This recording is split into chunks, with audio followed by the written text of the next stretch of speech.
And we are live. Camera's on you, Colin. Sweet. Hey, everybody. Welcome back. It's been a while. Um, the show, if you are a longtime fan, we kind of went on hiatus, sort of figured out what we were going to do with this thing. So this is sort of a dry run test episode to rip off the Band-Aid and test out our technology and make sure everything's all good. I'm going to start filming from my office here, which I believe we did a couple of episodes very early on, but then my neighbor whose internet I was mooching moved out, and I slacked really long on getting it back connected at the office. So we recorded a ton of episodes from my back porch, but now we're back here in my office, aka the Nerd Cave. Um, I didn't really, prepare a particular subject for this show, but I figured it would be a good time to tell people some of the interesting things I've been working on since we last spoke and share some tidbits that I've gotten from executing and doing those new things. So a couple of months back, I started doing these things I called micro memberships, and I did a training about how I did it. And it's basically cheap paid subscriptions. And the idea is that it's if you're like me, part of your work involves like research and reading and feeding your brain and getting ideas for new things to talk about. So I had a few ideas and I decided to set them up as like a paid subscription thing and sort of share my research and learning with people along the way as I was doing it and see if people were interested in that. And it turned out being really successful. And I ended up doing a training to teach people how I did it. It's really super simple. It's not that complicated. Just PayPal subscription, put people in a group, deliver the stuff that you promised to them. It's not that much more complicated than that. But the first idea that I had is a few months back. I don't know if you guys watch it or not. HBO has this series Last Week Tonight with John Oliver. And they usually do like an expose of some kind of offensive thing no one really was thinking about and creates new internet outrage for everybody to complain about in the following week. But he did an expose of American televangelists who get on TV and preach about the Lord and get people to give them obscene amounts of money via donations, which are again, because they're in America, they are tax free because that's how we treat religions in America. Not that I'm arguing with that. But these guys end up like they're not really not for profit. That's the whole reason that churches are supposed to be tax free in America is because they are nonprofit organizations. But these guys live in their super huge mansions and all kinds of things. So, as part of that segment, John Oliver showed some mail that he had gotten from a famous televangelist who I can't believe he's still around because he was kind of disgraced way back in the late 80s, Robert Tilton. And some of the stuff that they were showing on the show that Tilton had mailed out were like he would mail you $1, and the pitch in the letter would be, well, you got to mail this dollar back with a check for like $27 more, and he would send it back to you. And the idea there is something I'd seen used before in direct mail marketing campaigns. So here's this televangelist using old school direct marketing techniques that I've seen like Dan Kennedy and those guys talk about. So I got real interested in that, and I said, hey, everybody in the cult of copy, would you maybe want to pay me like $10 a month, and then I'll use at least some portion of that to donate money to televangelists and see what they send us. And at first, like way more than enough people were interested to make it worth my while. So I got a PO box, and more on that later. But at first, what I did was try to just sign up for their free email lists and see what kind of things they send out. And man, I learned a bunch of stuff. We got a bunch of swipe files out of it that we shared in the group. I'm actually going to be doing a training just on templates that I'm building out of the televangelist emails that I've gotten so far. Some of them are really very like early 90s level email marketing.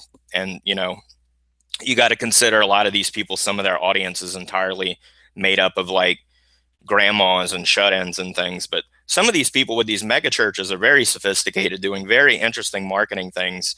And in particular, the problem that I've seen solved that I thought was the most interesting was, like, marketers all the time ask, how can I email my list every day with a promotion and not have them get mad and unsubscribe?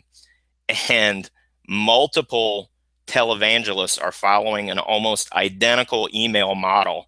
Now, I don't know if they have like an evangelical Christian televangelist marketing firm that handles all these guys, or else they just have marketing teams that copy each other. I'm not sure.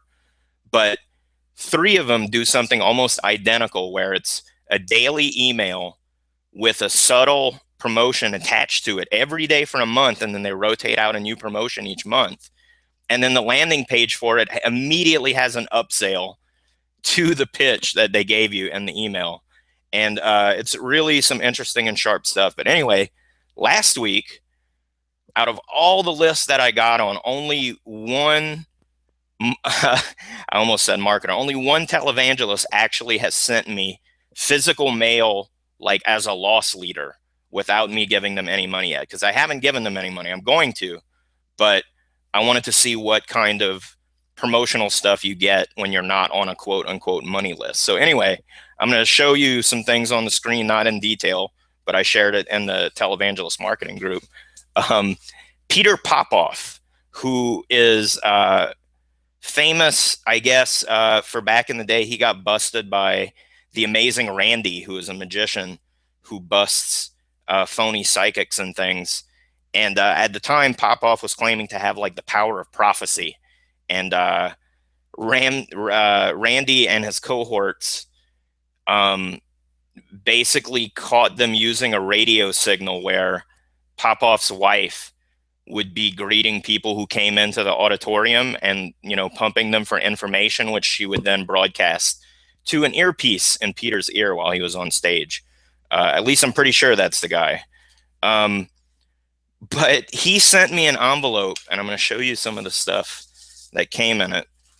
First, let's see if I'm holding that. Yeah, there we go. Yeah, I'm going to read it to you. It says, "Please open this envelope at once and read my letter carefully, following my instructions so you can see the desires of your heart become realities." So this guy, man, something else. I'm not going to go into a huge amount of detail here. The new format of the Cult of Copy show, by the way, we're only doing a half hour a week instead of an hour. So, okay, so he sends you this multi-page letter that's an awesome combination of typewritten and handwritten highlights, where he gives you all these instructions, and basically he wants you to fill out this pink sheet here and send it back to him, and you got to sign and confirm that you've read, to the best of your ability, this stuff. Colin, do you think you could also later scan them in and share them with the group? Yeah, actually, I did that in the Televangelist group, and like I said, it's a paid subscription, so if you want it, you can jump in there. Or you could just get on Peter Popoff's list. Like I said, all I did was put my address into his website, and I got this within a week. So he wants you to fill out this form, but then he's also given you instructions to fill out this form, which is the desires of my heart slip. And there's a bunch of check boxes about what he says, right? I've seen the amount of $27,000.57 released as a miracle harvest to you, and he wants me to send him $27.57 in order to crystallize his prophecy. Now, listen, I want to make it clear. Maybe he's a magical Jesus wizard and can actually do this for you. I'm not accusing the man of being a fraud in any way. I'm just highlighting the brilliance of his marketing materials. So you also have to check off what you want to use this miraculous windfall for. And I'm curious to see if which one you check, like whether it's for bills or you have a medical need or something like that, or luxury items is one of the choices. I wonder if you get on a different sub list depending on what you check. Anyway, so you fill out this form, and then you fill out this form, and you put that in an envelope with your check, and I'll show you the envelope he wants you to send it back in a minute.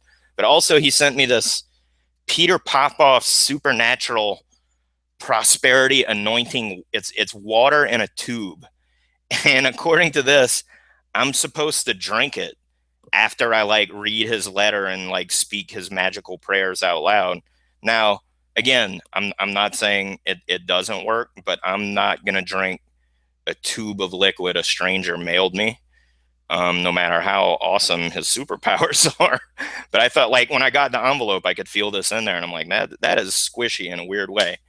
And then he wants you to mail this all back in this awesome envelope. It's your typical, let's see, yeah.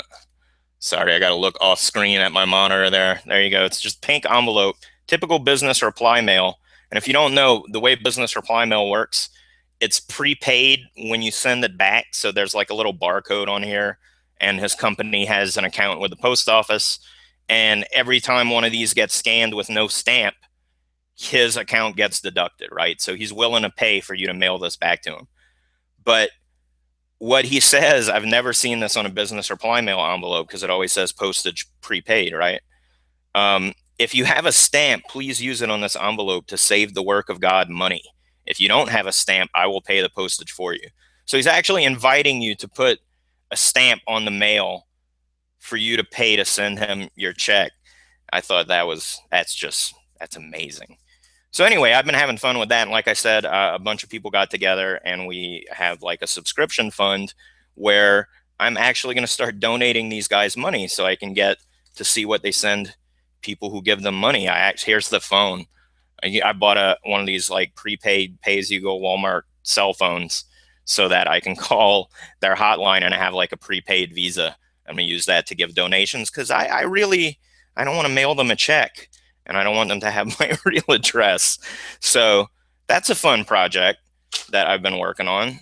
Another monthly little subscription thing I decided to do. As you can see, I think I have a lot of books like all over my office. Like you can only see this wall here behind me, but that wall has books and the one over there behind the camera is filled with books. Tons and tons of books if you're anything like me. You have a huge pile of books that you bought because they sounded cool, and then you don't really make the time to read them, so you don't read them. And since my job is kind of to regurgitate interesting information in my audience all day, I do want to do better at making more time to read. So I said, hey, everybody in my group who feels this way and has this big pile of books that you haven't gotten to, how about we do a paid subscription and I will read the books and do a chapter by chapter summary and share with you all the good stuff. When I finish the book, I'll compile it into a PDF and it'll be like a study guide for that particular book. And I showed people a huge pile of specific books and I'm like, these are the books that I'm going to read as part of this group. Now, originally I promised a book a week, and I will tell you that is very ambitious, especially since I had gotten out of the habit of reading very regularly at all. So I'm going a lot slower than I hoped, but I'm getting better. And in fact, I don't have it around. I bought a whole box of highlighters because at first I was reading the chapter and sort of summarizing as I went. And now I'm sort of reading as a separate phase of summarizing and highlighting the good bits so I can cut it down because I was writing chapter summaries that were probably not that much shorter than the entire chapter.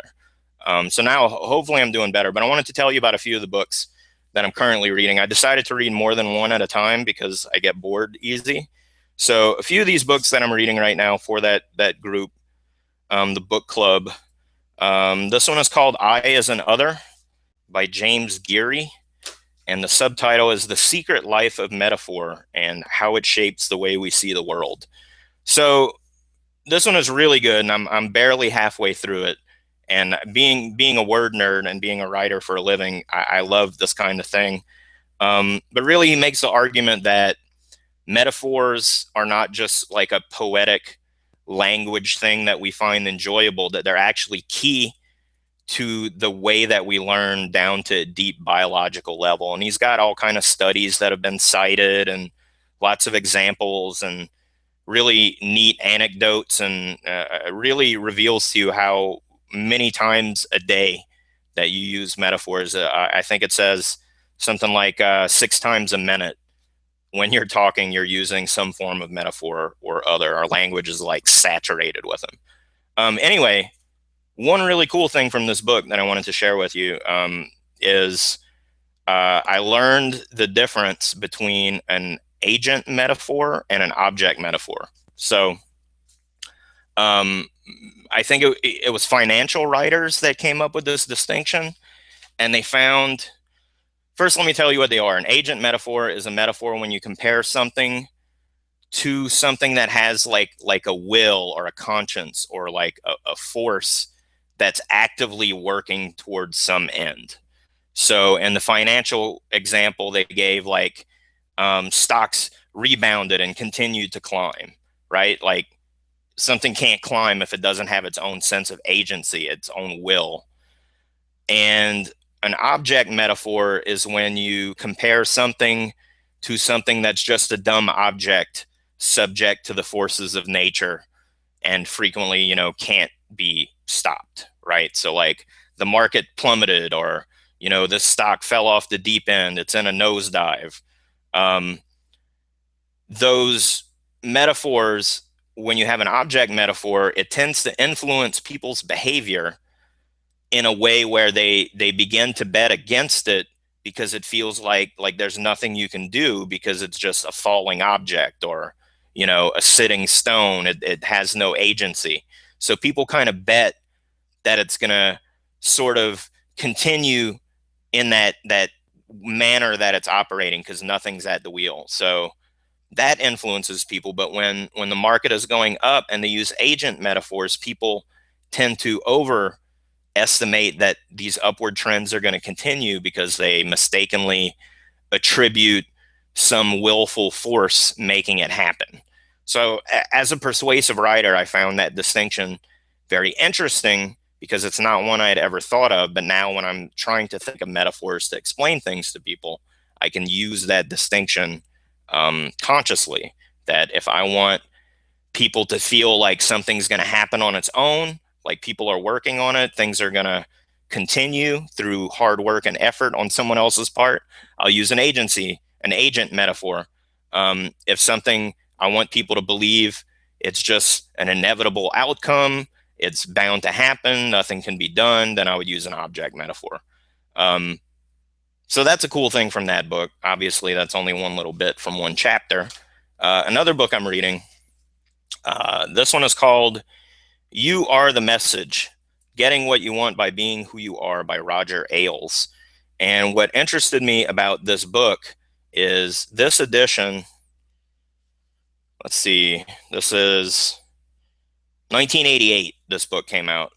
Roger Ailes, since writing this, here it says he's advisor to U.S. presidents, America's top executives, and celebrities. He's like some kind of communication consultant, right?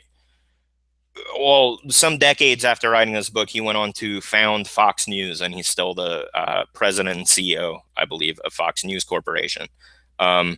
This book, his premise in this book is that TV has conditioned your average person to have very specific expectations about what a communicator is, right? So he basically posits that your late night talk show host or daytime news talk anchor guy or gal is sort of what people expect professional communicators to be like. Short, pithy, entertaining, talk with your whole body, micro facial expressions, even when you're just listening.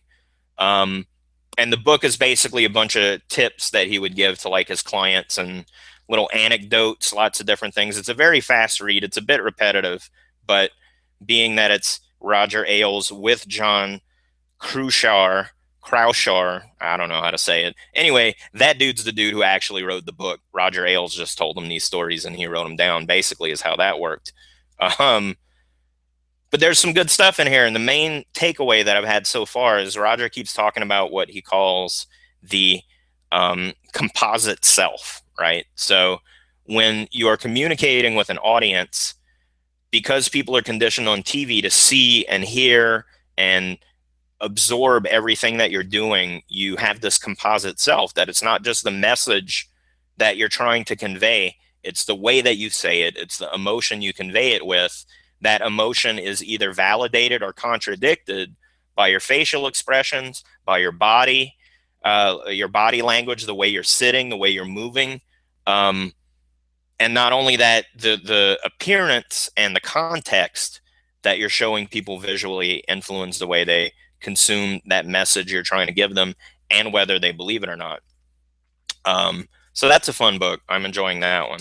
This one I just started. I actually haven't posted any summaries of this. This book is called You Are Not So Smart. David McRaney, the guy who wrote this book, this is basically a collection of blog entries from his blog of the same name. And I don't know if it's still there, but way back when that blog was new, I left him a comment on his about page talking about how as a marketer and I like to use all these things to trick people. And some people didn't like it very much, but this was ages ago, like no beard avatar, freelancer, copywriter days. But what this book is about is he goes into something I talk about a lot in the Cult of Copy. We've even done show episodes about it before. Cognitive biases, logical fallacies, and he goes into, I think he calls it heuristic errors, right? And it's all about how people make bad decisions, even though they think they're being logical and making a decision based on the way they should. It shows that there are pretty big holes in human thinking. And his whole angle with it, like he's a very good writer and it's very entertaining. Normally when I tell people that if they want to write persuasively, they should take advantage of these flaws in human thinking and use it to their own advantage. Wikipedia has a really good list of cognitive biases and logical fallacies, and each one in the list links to a full article, so you can learn a lot about it that way. But this book sort of gives you experiments that have been done, tells it to you in a funny story kind of way. But David McRaney's angle is, look out, citizen and consumer. These are the ways marketers and politicians trick you, and the way that you kind of trick yourself every day into making decisions that are bad for you. One of my ideas for this show going forward is maybe doing an episode each on different logical fallacies and cognitive biases, but from the angle of here is how you can use this to sell things and get people to do what you want, because we're sneaky like that, and that's what we do.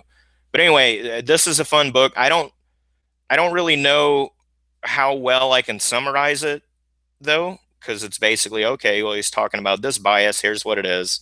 Here's how you can use it, without really wrapping it around his delicious little storytelling and anecdotes, which are very good. So I recommend that one just for fun reading if you like that kind of thing. So that's the book club. That's what I'm doing with the book club, is reading those. Let's see. I'm not sure how much time we've been going. Are we going to plow over this half hour? Am I talking way too fast? Sweet. We are like right on time. I got time to talk about one more thing, basically. Let's see. So this is an idea for a subscription thing that I haven't launched yet, but I posted about it a couple of times in the Cult of Copy. What happened is my wife forwarded me an old, I guess you would call it like a public service announcement kind of advertisement about the benefits of breastfeeding. And it was from some doctors and pediatricians organization, and it was dated 1919. And it's one of these internet things, and I don't know how accurate it is. It seemed to pass the sniff test. It read the way such a thing should read. But what I noticed most about it is that it had the red headline and the bulleted text, and it looked just like an old school direct marketing letter. And then in that thread, my buddy Jeremiah Baker shared another old advertisement. We got kind of talking about it, and I remembered from way back when I was at LSU, I worked in their Middleton library, and Middleton was like the flagship library for the state, basically. And we had these huge bound collections of old magazines going back to like the 30s. And a bound edition, if you don't know, basically you get like a year's worth of issues, and then they send it to binding. Binding puts a hardcover on the whole year's worth of issues, so it makes like a big, thick, giant book. And that's how they archive the old magazines. So I figured like Georgia has to have some kind of repository like that. So I found out from my local branch, which is right across the street from here, they said you need to go downtown to Central Branch. So I go down to Central Branch, and I made Jeremiah come with me because the reviews on Google Maps, when I looked up the address, said that there's like a homeless problem being in the middle of downtown Atlanta and being a public building, being open during the day and air conditioned. A lot of street people make their way in there, and it made it sound really nightmarish in the reviews, and it was really not all that bad. I don't want people to think I'm hating on homeless people here, but like the reviews said, there's sometimes fights. And like when we got to the library, there's like security. I've been there a few times now. It's not that bad, no big deal. Anyway, Jeremiah came with me. We went down there, and like A through F of bound magazines are out. And I found some amazing stuff. The Atlantic, going back to like the 50s, Better Homes and Gardens, going back to the 30s, old issues of Forbes, all kind of magazines. And then there's a room with a locked door, and it says bound magazines, G through Z, ask for assistance. So we go to the desk, and my new buddy Doug that works at the library is like, "Oh, I can't let you in there."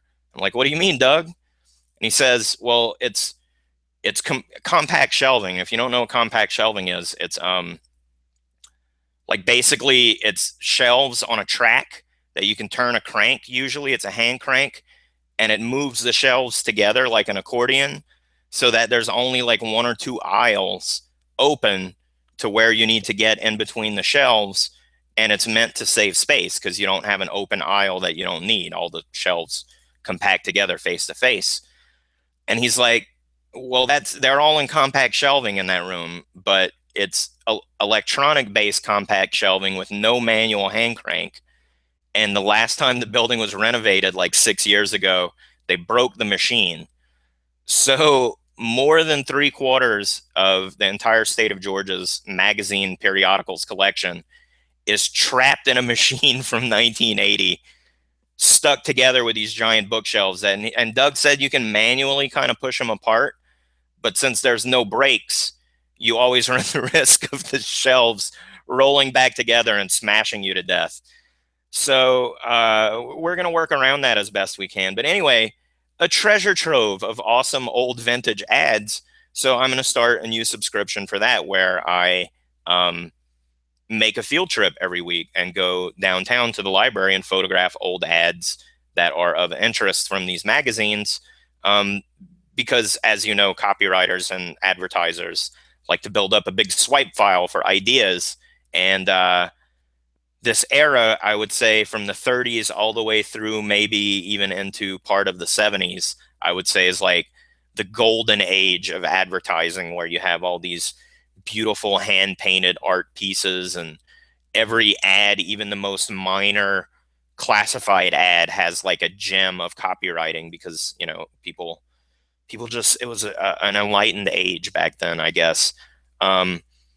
But anyway, I'm going to start sharing a bunch of those. I shared a few in the group already, and then I'm going to start that subscription very soon. But to close out, I'll show you, I actually just went to the local branch across the street, and they had a huge pile of old National Geographics that I got specifically for this project. I'm like, I don't care about the articles. I just want to look into advertisements. So to give you an idea of the kind of stuff we're looking at here, let's see. There you go. Made from 100% golden corn oil. These kind of advertisements here that have it's just an interesting thing to study because you get to see which features did they pick out, which angles did they try to take, and they're just very different and unique from what's happening now. And if you want to be good at advertising and copywriting, one of the biggest tricks I know is you figure out what the pattern is that makes everything the same and everything boring, and figure out how to break that pattern. And since everything kind of goes in cycles, it can be really stimulating to look at old advertisements because they're out of date and seemingly stale, and the whole industry and culture has moved on. But when you take something like this and reintroduce it, the pattern is different. So now all of a sudden this that used to be old and boring suddenly stands out because it's different and unique. So anyway, if you're interested in that and you're a member of the Cult of Copy, you'll see me post about that. as well as these other groups I mentioned if you want to learn from kind of creepy televangelists and you like getting tidbits from books and paying someone else to read it so you don't have to read it. Those are some of the new things I have going on in the Cult of Copy. Also, as you may notice, the URL under my name there, cultofcopy.com, used to point straight to the Facebook group. Now it points to a kind of news bloggy website thing. I'm aiming for it to be kind of like a buzz feed for the kind of stuff the cult is interested in. So psychology, marketing, cult leaders, con artists, any kind of sneaky persuasion stuff that tickles my fancy. But A real yeah, website. yeah. Finally, right? How long have I been talking about that? Ages, ages, and ages. Zane knows. Anyways, I finally did it. So what I would ask of you, dear audience, is please do share any of that kind of thing you think we'd be interested in. Of course, if you're a member of the discussion group on Facebook, you can share those things there, or you can contact me. I think we have a form on the website. If I don't, I'll add one. But I'm always looking for suggestions of things to add there because I need to get in the habit of doing that. Of course, this show will now be posted there now that we've resurrected it. And finally, it's going to be turning into a podcast too. Again, finally, hence the restructuring as a half-hour episode. But I won't keep you too long. Thanks for joining us. This episode was just meant to see if I could ramble and fill a half hour without too much preparation, make it interesting and entertaining. Also to test out the lighting and the set and the tech and all that. So if you came along, thanks for coming. I don't know if we had any questions. Zane will tell me in a minute. But if you want to get more, if you like this episode, the YouTube channel is youtube.com/cultofcopy. Tons of old episodes there, new ones on the way. The website is cultofcopy.com. And from there, if you click the link that says group or discussion, we're kind of trying both names. That'll take you to the Facebook group if you're not a member. And that Facebook group is where we have like 14,000 people who love this kind of stuff and yap about it all day. So if you're not in there yet, we would love to have you. That's all I got for you this week. We'll see you next week with a more focused topic and more professional delivery. Unless we had any questions or comments, Zane? No, I've been checking and encouraging, but no questions. Yeah, you bunch of dicks. Anyways, we'll see you next week and hopefully have more engaging conversation. We'll talk about some things that will hopefully get some interaction. That's it. Adios. Have a great weekend.